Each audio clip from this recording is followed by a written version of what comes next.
You are listening to Apple Podcasts, number one tech news podcast in the Philippines.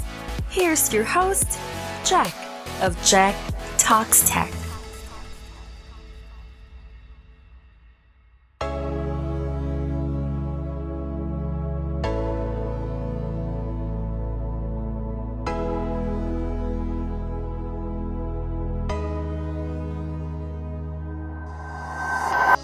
What's up, everyone? My name is Jeck, and welcome to yet another episode of Jeck Talks Tech.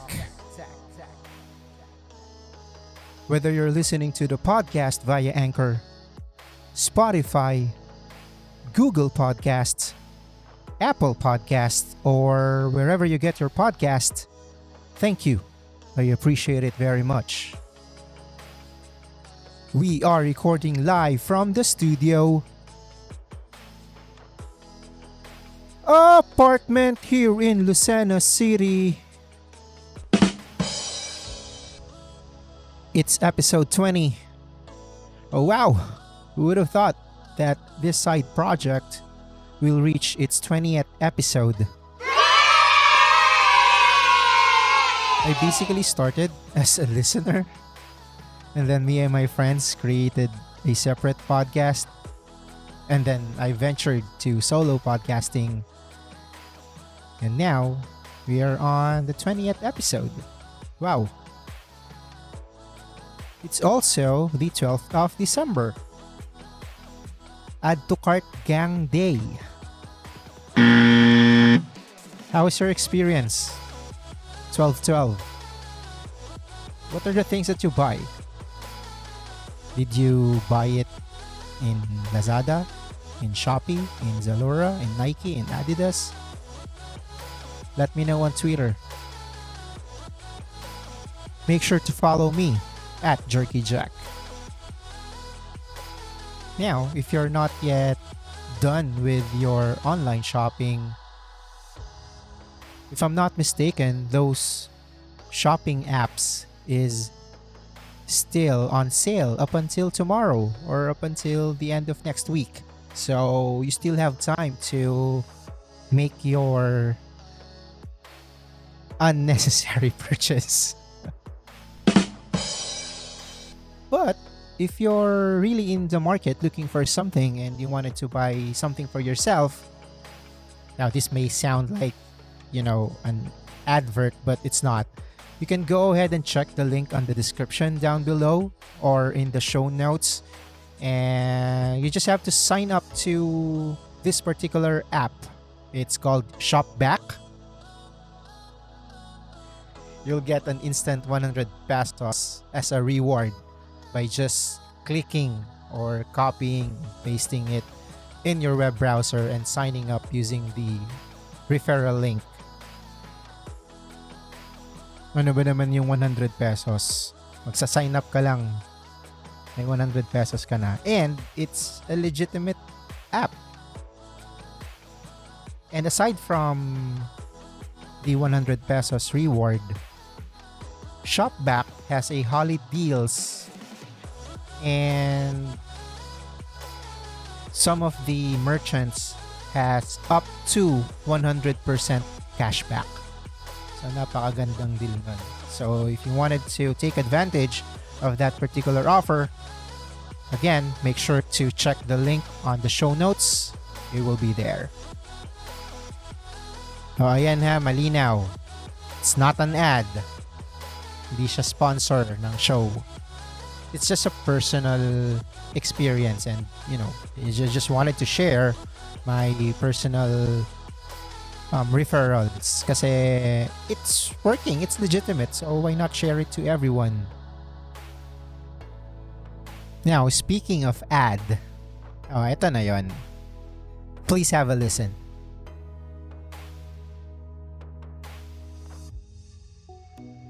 Music definitely adds style to your content. I started using Epidemic Sound from the very beginning. Having to try and find a copyright-free music that's good? Wow, it's a nightmare. Having the ability to browse a library and find basically everything you want, that's the nicest thing, which makes it making content easier. You can find what you need, add it to your multi-track, export it, and you're done. Sign up to Epidemic Sound using the link on the description and get 1 month free trial.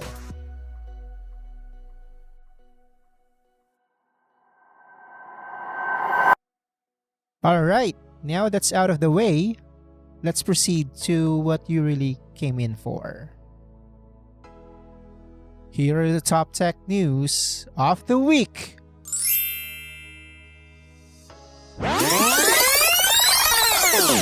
Mali. Rewind. Wala nga pala tayong tech news this week because I wanted to discuss this particular topic. Supposedly, dapat nasa 5-minute Wednesday siya, but I don't think that this topic can be compressed into 5 minutes. So, what the heck? I will create a JTT episode for this one. And as you may have seen on the title of the episode, today we will be discussing upgrading. Napapanahon yan kasi almost everyone naka-receive na ng kanilang mga bonuses, mga 13th month pay, 14th month pay, at kung ano-ano pang klaseng pay. Sana all. Tapos 12-12 pa ngayon. Napakadaming end of season sale. Not necessarily sa mga malls, but sa mga websites, sa mga online shops. So, it's an opportunity for an upgrade. May pera yung mga tao, malamang may mga bibilin yan, and kasama dyan yung mga upgrade path. So, I wanted to discuss, is it really time for you to upgrade? It can be your gear sa pagpa-podcast or mga i-upgrade mo, mga PC components na gusto mong i-upgrade. Now, full disclosure before we proceed, I am not in any way, shape, or form an expert. So everything that I will be discussing today are solely based on my personal experience and opinion. Number 1, don't follow the trend. Now, it doesn't necessarily mean na merong bagong lumabas na gadget, may bagong lumabas na PC component or device or anything na bago, bibilhin mo na. Get the gear that fits to your specific needs and preferences as opposed to buying what everyone else uses. Lumabas si iPhone 12, magpapalit kahit iPhone 11 yung phone niya. Lumabas si PS5, magpapalit din kasi uso, nakikisama sa trend. Lumabas yung bagong mic, Shure MV7. Gusto maganda sa video, bumili ng bagong camera. Sometimes I'm also guilty of this. I'll give you an example. I do own a BM800 mic and a V8 sound card. It sounds good for its price, but I'm not satisfied with the output. So, gusto ko pang ma-improve yung audio quality. Nag-upgrade ako ng mic and audio interface. Had I known at the time na ang problem pala dun sa setup ko before, yung BM800 and V8, are the cables. Sana cables na lang ang binili ko instead of a totally new setup. Had I researched a little bit more, then I could have saved a whole lot of money. But then again, if you're really in the market looking for an upgrade, then by all means, buy whatever you like.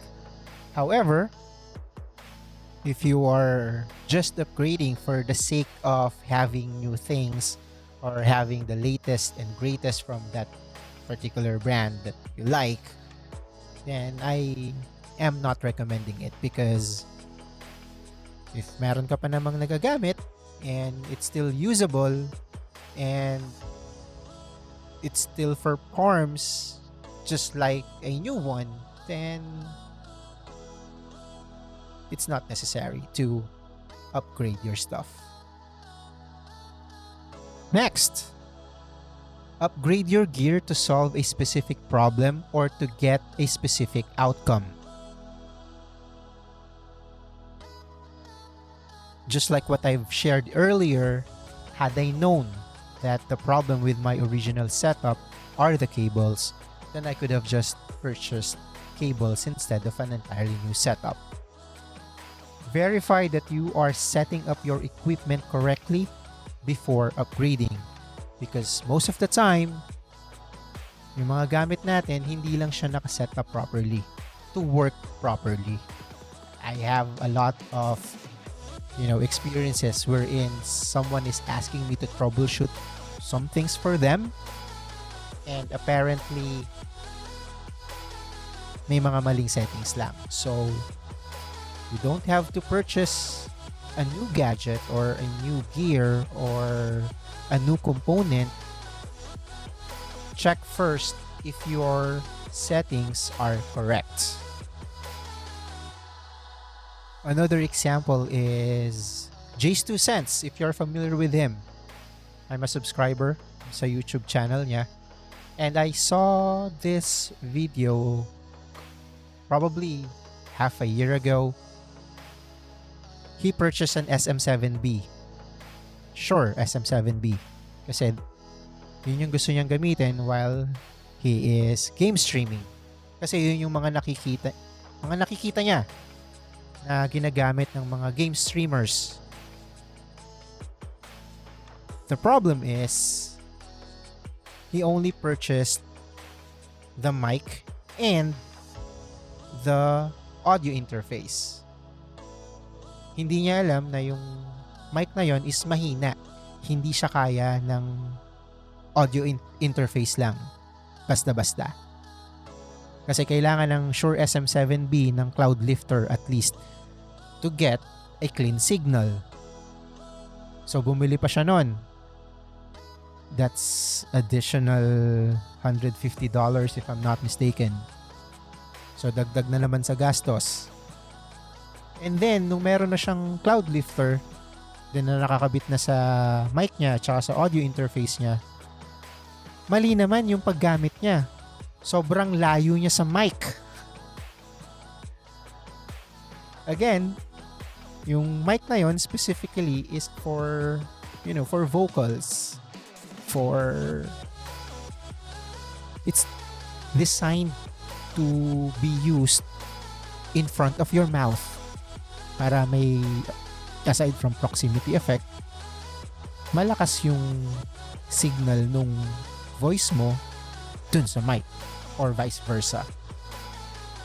So ayun, nag-aksaya lang siya ng pera, bumili ng pang-upgrade, hindi pa naman niya nakikita yung settings. And it doesn't solve his specific need dun sa gusto niya maging outcome. So yan. That's number 2. Speaking of microphone, did you know that microphone upgrades will have a large impact on your sound quality compared to an audio interface upgrade? This one is specifically for podcasters like me. So If you're planning to upgrade your audio interface, wherein you have a working one, I would highly suggest that you upgrade your microphone instead. Kasi, napaka-subtle ng difference if you're gonna change or upgrade your audio interface instead of a microphone. Yung microphone nga, pag nag-upgrade ka, sometimes hindi pa masyadong kinig yung difference between your old setup and your new setup. Diba? So, if you're planning to upgrade your audio interface but it's still working, if it's still serving you well, then just upgrade your microphone instead of audio interface. Just something to share, I do have a Behringer Euphoria UMC22. It has dual channel, a direct monitor, zero latency monitor. So it's working well. However, ang dream interface ko is Rodecaster Pro. I do have the capacity and resources to buy that specific interface. Kaya lang, what's keeping me from buying it is that I have a working audio interface already. So, it's not necessary for my use case. Yung current UMC22, it's working fine. It's working perfect for my use case. So, there is really no need for me to upgrade for the Rodecaster Pro. Kaya lang, since Pasko ngayon, baka may gustong magbigay. Otits. Buset! Baka naman. De, charot lang.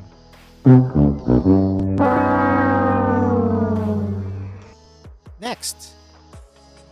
The gears and equipments and components that are considered as mid-range.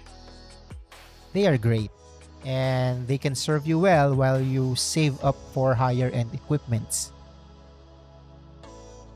For example, graphics card. Yung mga mid-range graphics card, they are great. That's why it's mid-range. It can play games, sometimes locked at 60 FPS or frames per second. Yung mga mid-range CPU, yung i5, yung Ryzen 5. It can serve you well until you have the money and resources to purchase higher-end equipments or components. Now, when it comes to podcasting, yung mga mic na mid-range, mga around magkano nga ba ang mid-range na mic? Siguro yung mga mic na around 5,000 to 7,000 pesos. Yun. Okay na yun for now. Hindi naman nakakaganda ng boses pag mahal yung mic mo or kung mamahalin yung mic na ginagamit mo. Hindi rin totoo na nakakagwapo or nakakaganda siya sa video pag videocast siya. Most of the time, natatakpan pa nga ng muka or natatakpan pa nga ng mic yung mukha mo if you're in a videocast. So, that's not true. Pang flex lang yan.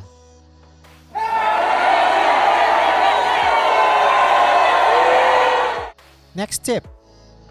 This one goes out to online creators. Now, the majority of your audience will not notice your upgrades, but you should still want to provide your audience with the best quality available. So, yun. Halimbawa, nag-vlog ka, hindi naman mapapansin or malalaman nung audience mo if you're using a mirrorless camera, a DSLR camera, or you're using your mobile phone.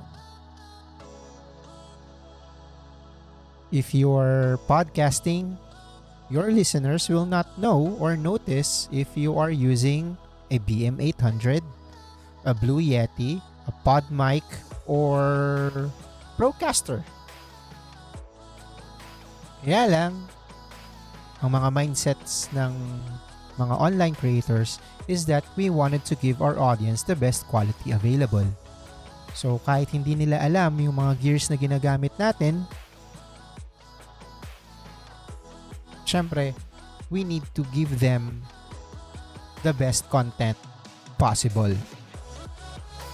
Para naman sa mga game streamers, their audience will not know if they are using 3090 graphics card or 6900 XT graphics card or Ryzen 9 or i7 10900K. Even if they are just using a potato computer,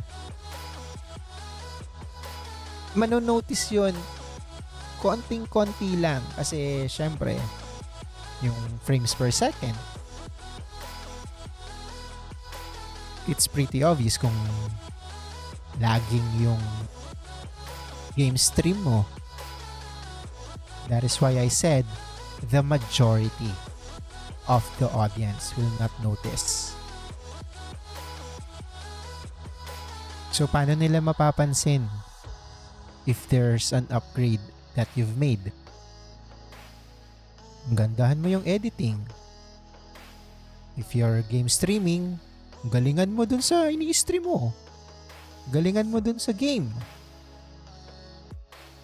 If you're a YouTuber or a vlogger, gandahan mo yung content.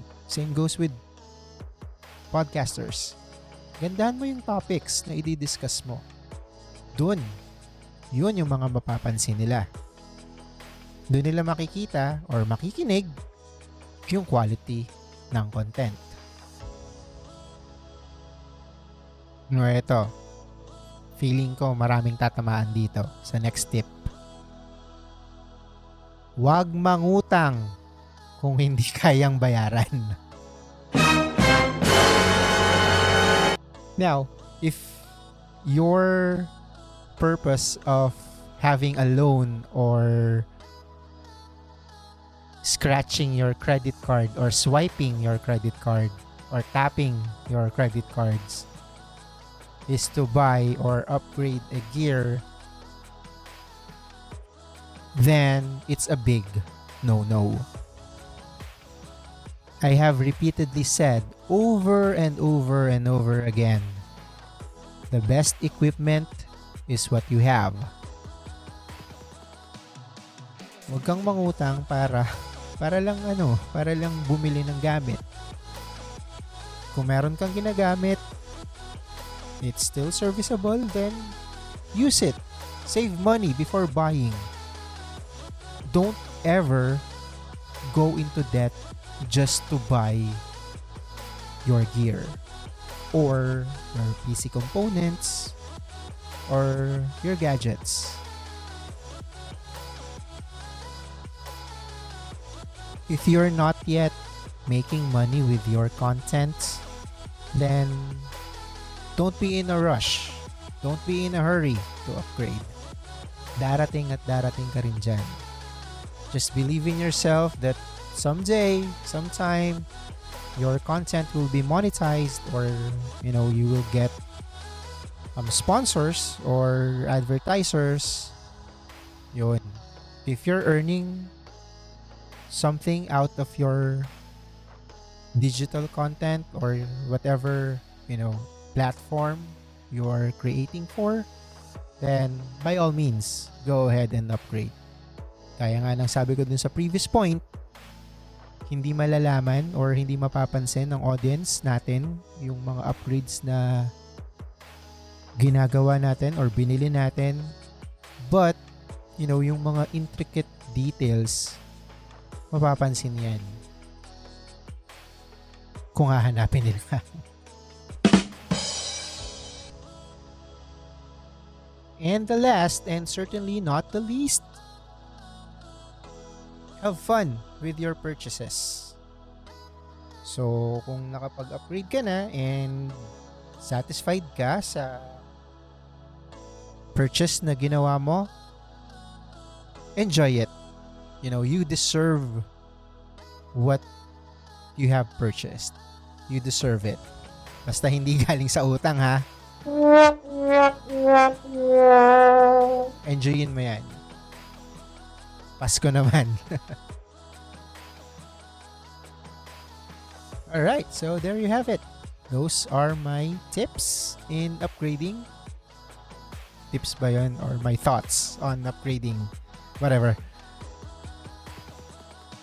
Hopefully you've picked up something out of it. Kasi ako, it applies to me as well. PS5. Sana all. Alright, with that said, there's nothing else left to do. Hit that like button if you like this type of content. Smash it if that's your something into 2020 style. Give us a follow. Subscribe if you aren't already. And